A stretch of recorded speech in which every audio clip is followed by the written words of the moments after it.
Hello everyone, कैसे हो आप लोग? आई होप कि सब बढ़िया होंगे। सबकी ट्रेडिंग जर्नी बहुत स्मूथ चल रही होगी। आज के इस वीडियो में मंडे के लिए एनालिसिस करेंगे किस तरीके से आईटी सेक्टर क्रैश पे क्रैश हुए जा रहे हैं। और दूसरा, जो हमारा स्ट्रॉन्ग एक पिलर है मार्केट के लिए, रिलायंस। क्या 49th एजीएम होने के बावजूद भी रिलायंस को कोई पॉजिटिव मूवमेंट नहीं मिला?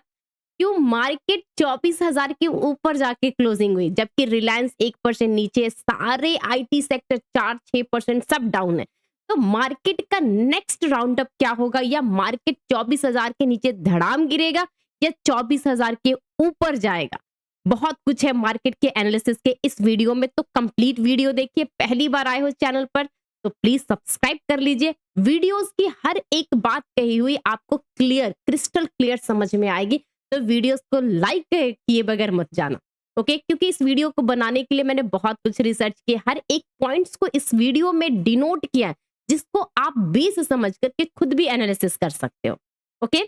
बहुत सारे लोग सोच रहे होंगे कि मैंने ये वीडियो बहुत मतलब 4-5 दिन के बाद क्यों बनाई, क्योंकि मैं 4-5 दिन से वेकेशन पे गई थी। और जब वेकेशन पे जाते हैं ना या कहीं छुट्टी पे जाते हैं तो काम नहीं करना चाहिए, क्योंकि आप भी एक मतलब कहते हैं ना, आपको भी रिचार्ज होने के लिए, रीस्टार्ट करने के लिए, फ्रेश माइंड से स्टार्ट करने के लिए थोड़ा सा माइंड को पॉज करना बहुत जरूरी होता है। तो फिर वो जो एनर्जी मिलती है ना, आप यकीन मानो बहुत ही पावरफुल होती है।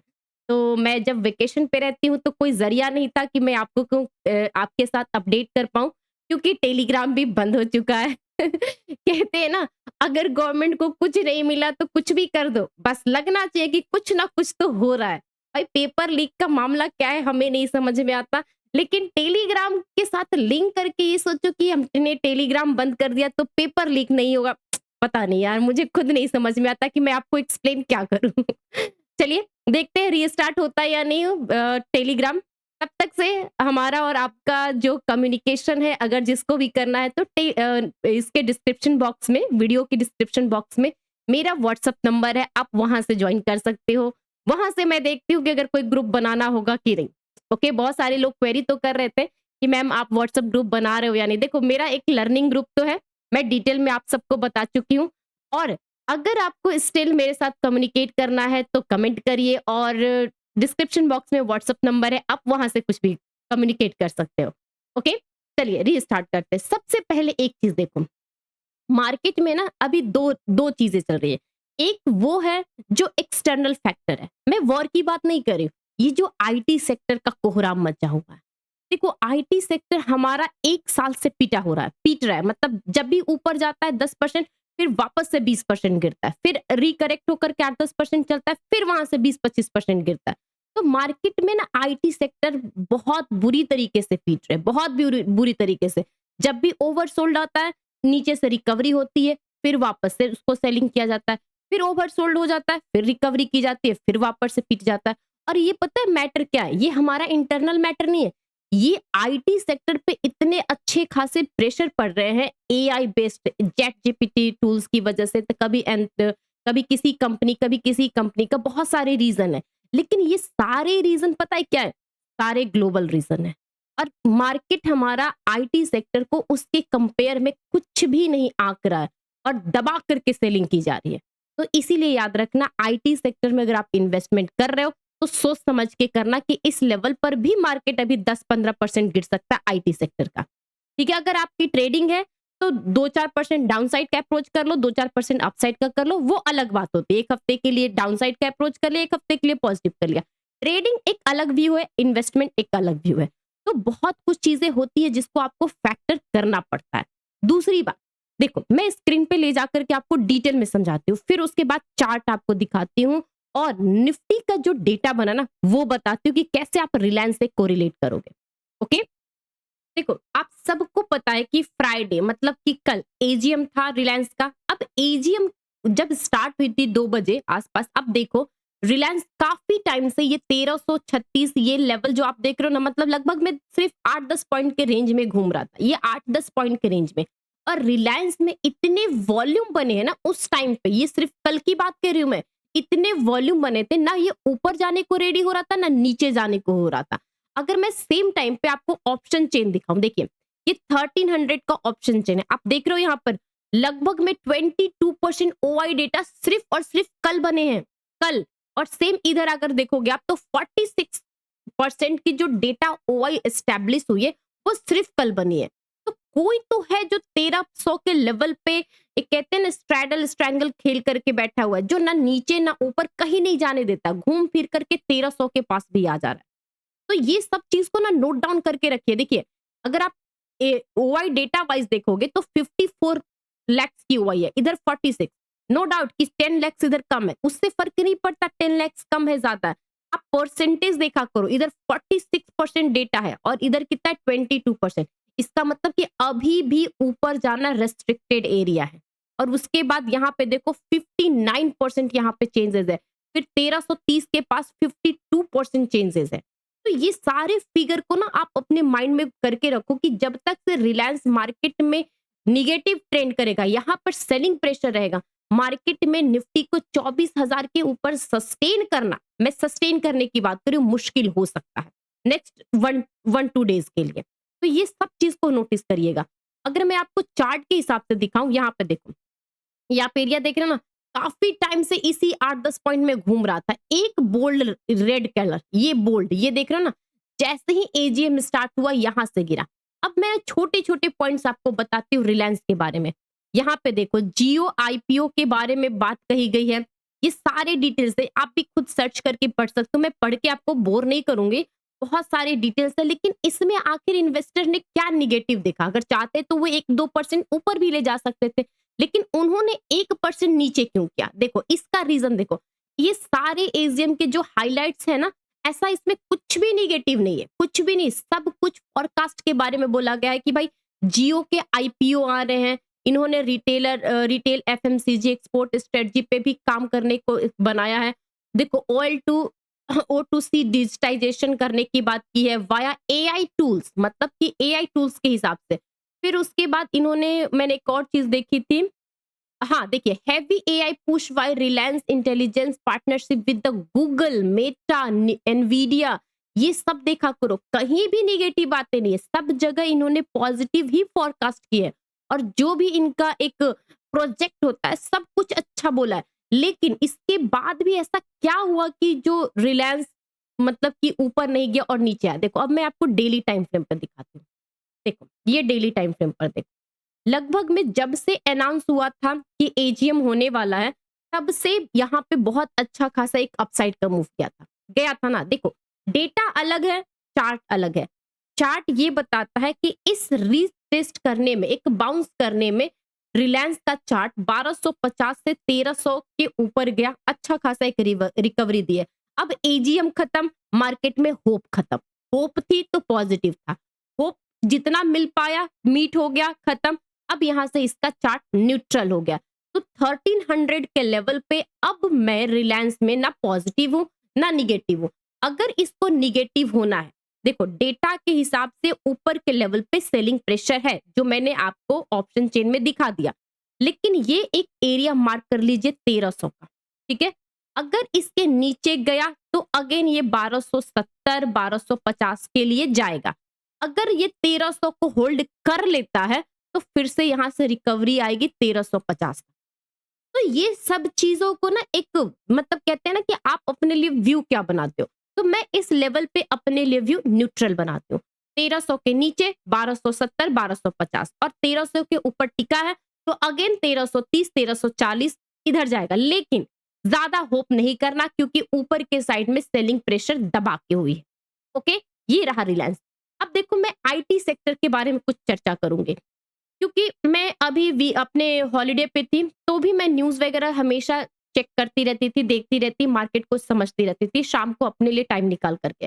अब मैंने ना बहुत सारे रीजन समझे। देखो आईटी वगैरह, एक्सेंचर वगैरह, बहुत सारी चीजें, ये सारी चीजें ये बताती है ना कि अगर हमारा आईटी सेक्टर एआई टूल्स या चैट जीपीटी वगैरह, इस तरीके के जो फंक्शन है, इस तरीके के जो फीचर्स है, अगर हमारा आईटी सेक्टर उस पे काम नहीं करेगा तो हम बुरी तरीके से पिटने वाले। भाई हमारे लिए कोई कोई हमारे लिए आसपास में कोई ऐसा प्रोजेक्ट नहीं दिख रहा जिसमें एआई और चैट जीपीटी वगैरह ना आए। तो हमें उस परफॉर्मेंस में मीट तो करना पड़ेगा। अगर आपको आगे बढ़ना है तो अपने आप को अपग्रेड करना पड़ेगा। जो कर रहे हो उससे काम नहीं चलेगा, आपको कुछ अलग करना पड़ेगा। तो यही सब चीजें हैं। अब देखिए आईटी सेक्टर, इन्फी 6% 7%, ठीक है, ये देखो बुरी तरीके से पिटा। टीसीएस बुरी तरीके से पिटा है देखो। लेकिन मैं आपको ना लेवल्स वगैरह बाद में बताऊंगी, पहले मैं आपको दिखाती हूँ। फिर उसके बाद मेरा one of the favourite stocks Coforge गिरा 1400 पे है, देख रहे हो ना आप, गिरा। नो डाउट भाई आईटी सेक्टर ये भी पिटेगा, लेकिन इसका बिजनेस कुछ अलग है, इसीलिए वो रिकवर कर गया, ठीक है। फिर उसके बाद एम्फोसिस देखिए, एचसीएल टेक देखिए, जिसका थोड़ा सा एक होता ना कि बेस है, चलो कहीं से रिकवरी, मतलब यू जो देखो सबके ना कंपनी के प्रोडक्ट्स, आइटम, सर्विस सब कुछ अलग अलग होती है। जिस भी कंपनी के प्रोडक्ट सर्विस थोड़ा सा डिफरेंट है, वो अपने आप को मतलब गिरने से बचा ले रहे हैं। और यहाँ पर जो 1100 का लेवल है एचसीएल टेक में, ये वाला लेवल यहाँ पर 2 बार सपोर्ट बन चुका था। तो हमें न्यूज के हिसाब से डेटा चार्ट इस पे भी फोकस करना चाहिए, ठीक है। देखो यहाँ से एग्जैक्टली 1100 से रिकवर किया। अगर मैं कोफोर्स की बात करूं, यहाँ पर 1400, ठीक इसी जगह से इसने भी रिकवर किया। नो डाउट जब जब भी कोई न्यूज आएगा, सेलिंग प्रेशर आएगी आईटी सेक्टर पे, तो सारे स्टॉक्स पिटेंगे।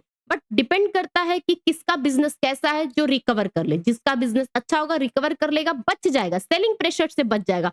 और जिसका बिजनेस अच्छा नहीं होगा वो बार बार पिटेगा, बार बार पिटेगा, बार बार पिटेगा, और इसमें हम कुछ नहीं कर सकते, ठीक है। इसमें हम कुछ नहीं कर सकते। ये सारे न्यूज हुए जो हमारे इंटरनल मैटर है। अब यहां से हम चलते हैं दूसरे फील्ड में, जो ग्लोबल मार्केट बताता है। ग्लोबल मार्केट क्या बताता है, देखो ये है यूएस और ईरान की war. Okay, Israel continues to strike south Lebanon despite ceasefire 16 kill. अब आप सबने 2 दिन पहले सुना होगा यूएस और ईरान का पीस डील हुआ ना। उसके भरोसे सारे ग्लोबल मार्केट, सारे हमारे मार्केट, नो डाउट कहते हैं ना कि नो डाउट सबने रिकवर किया था, सबने रिकवर किया था। और हम भी 24,000 के ऊपर सस्टेन भी कर पाए 2-3 दिन तक। ओके, अब मैं थोड़ा सा ग्लोबल पिक्चर आपको दिखाना चाहूंगी। सबसे पहले देखो डाउ, जो 51,000 का रेंज है इसके आसपास क्लोजिंग है। फिर उसके बाद थोड़ा सा ये यूरोपियन मार्केट, यहाँ से आप थोड़ा सा देखो, no doubt negative to flat है, यहाँ फ्लैट ही है, ज्यादा निगेटिव नहीं है। बट अब यहां से ये पिक्चर समझ में आता है कि ग्लोबल मार्केट में कोई कोहराम नहीं है, सब फ्लैट टू पॉजिटिव है, कहीं फ्लैट है कहीं पॉजिटिव है, निगेटिविटी मुझे ज्यादा नहीं दिख रही है। अगर मैं आपको थोड़ा सा यहां से दिखाऊं, अपने इस यहां से देखो, एक एक चीज को ना आप कोरिलेट करना समझो। जब तक से आप ना किसी चीज को किसी से लिंक नहीं करोगे तो आप नहीं समझोगे कि व्यू कैसे बनते हैं। मैं हमेशा बोलती हूँ कि एनालिसिस करना बहुत इजी है, लेकिन मार्केट में जो न्यूज है ना उसको आप स्टॉक मार्केट से कोरिलेट करके देखो। जैसे अब यहां से देखो, ये है आपका इंडियन रुपीस। अब जब से इसने नीचे गिरने के स्टार्ट किया है, आप देखो 95 से गिरते गिरते 94 तक, 94.80 तक आया, फिर यहाँ से 1 रुपए गिरा। गिरा मतलब कि स्ट्रांग हुआ। बहुत सारे लोग उल्टा समझ लेते, नहीं नहीं, ये डॉलर गिरना मतलब हमारा रुपीस स्ट्रांग हुआ है, ठीक है, थोड़ा सा स्ट्रांग है। तो जब तक से ये स्ट्रांग ये सब दिख रहा है ना लेवल्स, तब तक से एनबीएफसी और बैंकिंग दोनों सेक्टर के लिए पॉजिटिव, दोनों सेक्टर के लिए पॉजिटिव है, ठीक है। तो उस चीज को भी हमें टारगेट करना होगा। अब देखो बहुत सारी चीजें हुई। अब यहाँ पे देखो, जब तक से ये 19 और 88 ये लेवल्स मार्क कर लीजिए, इसके नीचे है। अब तो ये 80 के भी नीचे आ गया है क्रूड ऑयल। तो यहां से तो क्रिस्टल क्लियर दिख रहा है कि भाई क्रूड ऑयल का खतरा अब थम चुका है। अब ज्यादा मुझे वॉर से कोरिलेट करके मैं बताऊं कि यूएस ने स्ट्रेट ऑफ हॉर्मुज को ओपन किया नहीं किया, मत जाओ उसके पीछे। आप नहीं ट्रैक कर सकते हर एक पर्टिकुलर न्यूज को कि यूएस ने क्या बोला, स्ट्रेट ऑफ हॉर्मुज ओपन है नहीं है, किसके कंट्रोल में, किसने मिसाइल किए, किसने लेबनान पे एयर स्ट्राइक किया, क्या किया, इससे कोई फर्क नहीं पड़ता। कह रही हूँ ना, कोई फर्क नहीं पड़ता, क्योंकि आप एक ट्रेडर हो। ट्रेडर को क्या चाहिए, जो जो चीजें मार्केट को हिला सके ऊपर या नीचे, वो चीज को पॉइंट आउट कर लो और उसी को रोज ट्रैक करो। जैसे क्रूड ऑयल है, जब तक से क्रूड ऑयल 88-90 के नीचे है, मैं तो अब कहती हूँ इसके लिए नेक्स्ट टारगेट ये मान के चलो, ये एक एरिया मान लो 82 के पास, ठीक है। जब तक से 82 के नीचे है, क्रूड ऑयल का खतरा नहीं है अभी इंडियन स्टॉक मार्केट के लिए स्पेशली। तो यहां से आप इसको ट्रिगर कर सकते हो, ठीक है। अगर आप डाउ को बार बार ये चीजें सोच रहे हो तो मैं एक और चीज बता दूं, देखो अब आप यहां से पैटर्न देखो, ये पैटर्न देख रहे हो ना, ये जून स्टार्टिंग से यहाँ से पैटर्न इसका थोड़ा सा निगेटिव आया, सपोर्ट लेकर के बाउंस किया। 11 जून से लेकर के टिल अभी तक इसका ट्रेंड पॉजिटिव है, ठीक है, ट्रेंड पॉजिटिव है। तो ये सब चीज को भी आपको लिंक करना होगा, क्योंकि अगर आप ग्लोबल मार्केट को कोरिलेट करोगे तो भाई हमारा मार्केट भी ठीक है, 24,000 के आसपास है। गिरेगा कब? आईटी सेक्टर ऑलरेडी 6-7% गिर चुका है। हमारे मार्केट में रिलायंस का एजीएम आ चुका, उसका भी एक इवेंट खत्म हो चुका है। और जो आप सोच रहे होगे कि फेड की मीटिंग का जो आउटकम आएगा, देखो वो आउटकम आएगा, ठीक है, ओके यहाँ तक, लेकिन उस आउटकम का अनाउंसमेंट जो रेट कट को लेकर के वो जैसा होगा सेम टू सेम हमारे आरबीआई भी गवर्नर करेंगे। अभी उसमें टाइम है, रिलैक्स, टाइम है। ये हर छोटी छोटी चीज को हम आज ही नहीं डिकोड कर सकते, जब उसका टाइम आएगा उसको डिकोड करेंगे। ओके, ये सब चीजें मैंने बताई। फिर उसके बाद देखिए पीस वाले, fuel prices UK are already dropping following the US Iran framework. बहुत सारी चीजें हैं जो मैं आपको लंबा चौड़ा नहीं वीडियो करूंगी। अब आते हैं मेन मुद्दे, जो हमारे मार्केट का डेटा है। क्या डेटा है? ऑप्शन चेन का डेटा। देखो, सबसे पहली बात क्या कि अच्छा खासा एक लेवल, देखो थोड़ा सा मैं ये प्रीमियम प्राइस को हाइड करके साइड में करूंगी, फिर उसके बाद आपको समझाती हूँ। एक एक चीज को समझोगे तो डिटेल में आपको समझ के आएगा। सबसे पहले मैं थोड़ा इसको 15 मिनट कर दूं ताकि आपको लंबे टाइम फ्रेम पर समझ में आए। देखो, ये वो एरिया है जहां से मार्केट ने ठीक सपोर्ट लिया था। ये 900 और 880 का लेवल का ये एरिया है, ठीक है। ये एरिया एक ऐसा है जहां से ये गैप डाउन, जो गैप अप ओपनिंग हुई थी ना, यहां से एक सपोर्ट है। जब तक से इस सपोर्ट के ऊपर है, जब तक से सपोर्ट के ऊपर है, 900 और 880 के लेवल से ऊपर है।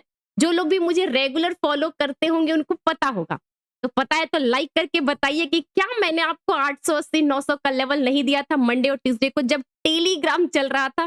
भाई टेलीग्राम अब ऑफ हो चुका है, तो मैं कैसे आपको अपडेट करूं, क्योंकि मैं वीडियोस में बता रही हूँ कि मैं कोई सेटअप लेकर के बाहर में नहीं गई थी अपने घूमने के टाइम पे, तो मैं नहीं आपसे कनेक्ट हो पा रही थी। जो लोग मेरे इस ग्रुप में हैं, अब देखो पेड ग्रुप मेरा है, जब मैं नहीं भी रहती हूँ तब भी मेरे लोग सीखते रहते, समझते रहते, टाइम टू टाइम एक दूसरे से डिस्कशन करते रहते। अब जैसे मुझे टाइम मिला, जैसे यहाँ पर मुझे टाइम मिला, तो मैंने उसको हर एक चीज बताया था। और ये कब का है? कल का है। ये रिलायंस का चार्ट है। देखिए मैंने क्या बोला था, 1320 का पुट आप देखो, यहाँ पर एक लिमिटेड है 23 और यहाँ पर 18। अगर जिसने भी 18 का बेस बना करके खरीदा होगा एसएल ले करके, तो सोचो कि मिनिमम 20, 19, 21 पे भी आप खरीदते हो, 18, 17.5, 50 पे भी आप एक एसएल लगाते हो, तो यही प्रीमियम 32 तक गया था। और ये मैंने कब शेयर किए थे? कल 9:30 बजे, 9:30 बजे शेयर किया था। तो अगर आप मेरे ग्रुप में ज्वाइन होना चाहते हो तो डिस्क्रिप्शन बॉक्स में मेरा व्हाट्सएप नंबर है। और जिसको ग्रुप में भी नहीं ज्वाइन होना, लर्निंग ग्रुप में भी ऐसे भी क्वेरी करनी है, तो भी आप व्हाट्सएप पे क्वेरी कर सकते हो, क्योंकि टेलीग्राम तो है नहीं कि मैं क्या बताऊं। अभी जब आएगा फिर से रीस्टार्ट होगा तब फिर से अपडेट करेंगे। तो यही चीजें होती है कि आप किस तरीके से लर्निंग करते हैं, ठीक है। मैंने यही बोला था कि आज रिलायंस की एजीएम है, ट्रैक करिएगा, 12 बजे के बाद का डायरेक्शन रिलायंस से ही क्लियर होगा। ओके, ये सब चीजें तो सीखिए, समझिए। मुझे अच्छा लगता है कि मैं हूं ना हूं, लेकिन जो लोग मेरे बताए हुए कॉन्सेप्ट के हिसाब से प्ले करते हैं, समझते हैं, आपस में डिस्कशन करते हैं, कम से कम ऐसा लगता है ना कि एक दूसरे से आदमी कोई चीज कोरिलेट कर रहा है, डिस्कशन कर रहा है, किसी सेटअप पे बातें हो रही है, तो अच्छा लगता है। ओके, तो ये सब चीजें हैं। अब आप यहाँ पे देखो, मैंने ये 880 900 का लेवल बताया था। अब आप खुद देखिए, तब से लेकर के अभी तक मार्केट ने इस सपोर्ट को मेंटेन किया। जिस दिन ये सपोर्ट टूटेगा ना, मैं अभी भी कह रही हूँ, जिस दिन ये सपोर्ट टूटेगा तो उसका नेक्स्ट जो टारगेट है, सीधे यहां से आप लेकर के जाओ 520 तक, आराम से डोर ओपन, आराम से डोर ओपन। जिस दिन 880 के नीचे इस लेवल पे सस्टेन करने लगेगा, इस गैप की फीलिंग होने आएगी। तो वेट करिए कि किस दिन इस लेवल को तोड़ता है। अगर जब तक से नहीं तोड़ता है, 24,000 को रीगेन करके क्लोजिंग है, तो फिर से 120 तक का डोर ओपन है। अब डेटा देख लो, मैं बताती हूँ। 24,000 के लेवल पे नो डाउट यहाँ पर आपको 90 लैक्स की ओआई है कॉल राइटिंग, और सेम 94 लैक्स की पुट राइटिंग है। अब दोनों का पिक्चर बिल्कुल ही क्रिस्टल क्लियर है कि भाई इस लेवल पे अभी भी मार्केट साइडवेज है। मैंने क्या बोला? साइडवेज है। जब तक से ये 94 लैक्स की ओआई शार्पली रिमूव नहीं करेंगे अपने पोजीशंस को, तो वहां से मूवमेंट मिलेगी नहीं। और सेम अगर 90 के लेवल्स पे देखोगे तो ये नहीं निकलेंगे तो मूवमेंट नहीं मिलेगी, क्योंकि इसका निफ्टी का स्पॉट और सिंथेटिक फ्यूचर दोनों 24,000 के ऊपर है। और नेक्स्ट एक्सपायरी है जो 77 है, ये भी बताती है कि भाई जो फ्यूचर में जाएगा अभी भी 84 पे कॉल राइटिंग है, 75 पे पुट राइटिंग है। मतलब वीकली एक्सपायरी भी और मंथली एक्सपायरी में भी 24,000 के लेवल पे स्ट्रैंगल स्ट्रैडल बना करके कोई बैठा हुआ है जो इस लेवल को मेंटेन किया हुआ है। कहीं भी घूम फिर के जाएगा 24,000 के लेवल पे ही आएगा। तो इस टाइम पे आपको फोकस करना है। अगर मैं आपको प्रीमियम वाइज थोड़ा सा बता पाऊं तो देखो 24,000 का मैंने कॉल लिया है, ठीक है। अब यहाँ पे देखो पूरे टाइम तक 19, क्योंकि गैप डाउन ओपनिंग हुई थी, सॉरी गैप डाउन ओपनिंग हुई थी, हाँ। तो उस टाइम तक इसने क्या किया, 130 का ये लेवल मार्क कर लीजिए और यहाँ पे 100 का लेवल। तो ये 30 पॉइंट्स के रेंज में ही घुमा, ये नीचे का मत मार्क करो क्योंकि वो सस्टेन करना जरूरी होता है। 30 पॉइंट्स के रेंज में ही गया है। और सेम यहाँ पर अगर आप पुट साइड का देखोगे, सेम 160, 160 यहाँ पर है और 100 यहाँ पर है। तो ये एक बॉक्स में बना हुआ है। इस बॉक्स के नीचे जाकर के इसकी क्लोजिंग है, बट ये बॉक्स के विद इन है। तो भाई इसमें तो सेलिंग प्रेशर है, पुट साइड में सेलिंग प्रेशर है, लेकिन कॉल साइड तभी चलेगा जब ये 130 के ऊपर जाएगा, 130 35 के ऊपर जाएगा।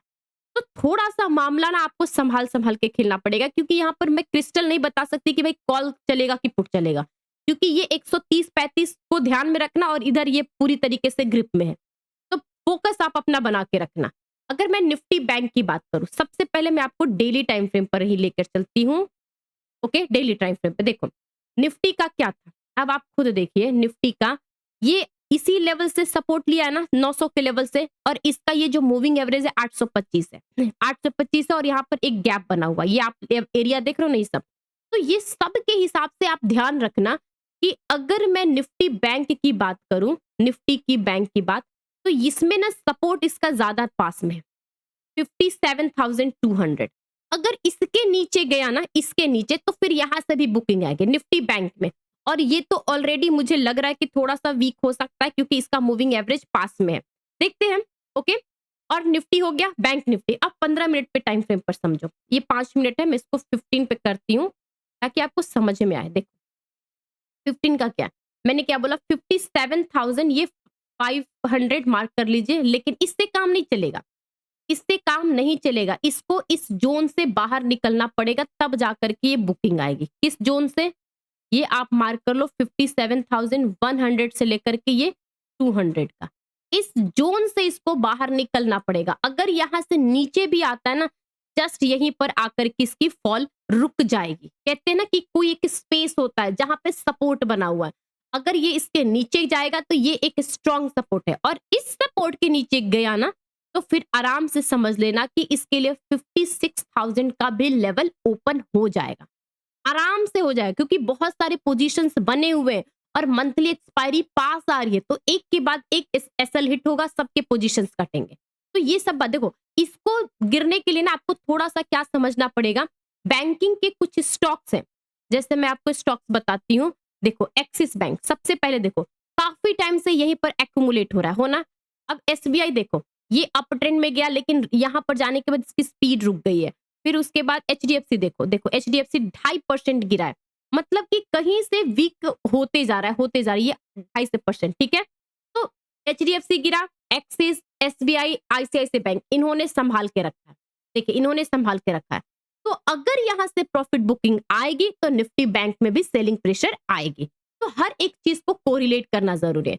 देखो इंडिया विक्स को अगर आप सोचोगे ना, मैं आपको थोड़ा सा इंडिया विक्स पहले की तरफ ले जाती हूँ। देखो इंडिया विक्स क्यों नहीं प्रीमियम चल रहा है, रीजन क्या है। देखो यही कहती हूँ कि रीजन समझा करो। वीडियो को अगर आप स्किप करके देखोगे तो सिर्फ लेवल्स देखने से कोई फायदा नहीं है। लेवल्स आप भी देख सकते हो, लेकिन लेवल्स वीक है, स्ट्रांग है, रीजन क्या है, ऊपर नीचे जाने का, कौन सा सेक्टर चलेगा, ये सब चीजें आपको रीजन से मतलब होना चाहिए। रीजन ये है, वो रीजन देखो, ये आप 10 देख रहे हो ना, 10 के पास रीजन, ये 10 है। अब जैसे जैसे ये नीचे की तरफ जा रहा है, बुल्स तो मतलब बैठे हुए, बुल्स के कंट्रोल में है मार्केट, इसीलिए मार्केट में ये इंडिया विक्स पैनिक नहीं दिख रहा है। और पैनिक कब दिखेगा? मुझे लग रहा है कि ये 13-12 के आसपास है ना, ये स्लोली 10 के पास जाएगा। अगर 10 के पास भी जाता है तो भी आपके प्रीमियम जो स्पाइक आना, बड़े-बड़े मूव्स आना, एक दिन में प्रीमियम 200-100 पॉइंट मूव कर जाना, वैसा मुश्किल होगा। वैसा मुश्किल होगा। वैसा होने के लिए अगेन इस विक्स को 13-14 के अप ट्रेंड में जाना पड़ेगा। तब जाकर के आपका वो जो होता है ना प्रीमियम 50 का 150 हो जाना, ₹50 का प्रीमियम 200 हो जाना, वैसा होगा। ओके? तो वो सब चीज़ भी आप ट्रैक करिए। अब ये सब चीज़ें हैं, मैंने ये चीज़ भी दिखाई। अब देखो एक और बात देख लीजिए, मंडे के दिन अगर मार्केट ओपन होता है ना, तो खुलते के साथ ट्रेड मत करना। क्यों? देखो रीज़न समझो। अगर आप प्रीमियम वाइज़ देखोगे तो प्रीमियम में कोई दम नहीं है। सैटरडे, संडे 2 दिन का प्रीमियम डीके लेगा, फिर मंडे और ट्यूसडे को एक्सपायरी है और प्रीमियम में कोई वैल्यू बचा ही नहीं है। तो ना ऑप्शन सेलर के लिए फ़ायदेमंद है, ना ऑप्शन बायर के लिए फ़ायदेमंद है। सिर्फ़ और सिर्फ़ एक लेवल पे आप जा कर के आप ट्रैप हो जाओगे, बैठ जाओगे। ना ऊपर जाएगा, ना नीचे जाएगा। तो ये सब चीज़ को भी आप ट्रैक किया करिए, ओके? अगर वीडियोज़ मेरी अच्छी लगती है तो प्लीज़ लाइक किया करिए। टेलीग्राम ग्रुप तो चल नहीं रहा है। अगर जिस किसी को भी क्वेरी करनी हो, लर्निंग क्लास में जोड़ना हो, तो मेरे व्हाट्सएप मेंबर्स जो नंबर है उस पे आप क्वेरी कर सकते हो। ठीक है? अगर पहली बार आए तो चैनल को सब्सक्राइब कर लीजिए। Thank you all of you.